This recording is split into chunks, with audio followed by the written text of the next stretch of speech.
শোন, তোদের সম্পর্কে তোদের এই ভাইয়ের কাছে সামান্য একটু কথা বলছিলাম যে যেই ভাইয়ের জন্য এত কষ্ট করতেছিস, এই ভাইরা কি তোকে দেখবে? যার কারণে আমার জানের দোষ আমার সাথে 5 মাস কথা বলে না। হ্যাঁ, তোদের গার চামড়া কেটেও যদি জুতা বানাই দিস, তাও এই ঋণ কোনোদিন শোধ করতে পারবি না তোর ভাই। তোরা যে আজকে অন্যায়টা করতেছিস, এটা খুব ভুল করতেছিস, এটা ঠিক করতেছিস না। জেল, দিগন্ত, তোমরা যে আজকে তোমার ভাইয়ের সাথে এই ব্যবহার করতেছো, কারণ কি জানো তোমরা কিছু?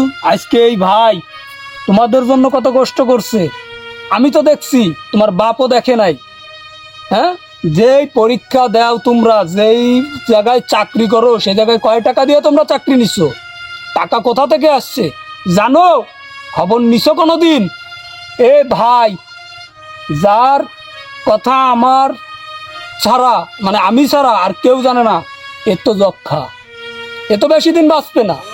এ চিকিৎসা না করে তোমাদের ইন্টারভিউ টাকা জমাতেছে এই ভাই, আজকে তারে তোমরা খেদাই দিচ্ছ কিসের আশায়? আরে তোমার বাপ বাপ দেখাও, ও তো 12 মাসের রুগী, সারা বছরই ভোগে, কষ্ট করে শ্রম করে আজকে তোমাদের এই পর্যায়ে এই ভাই নিছে।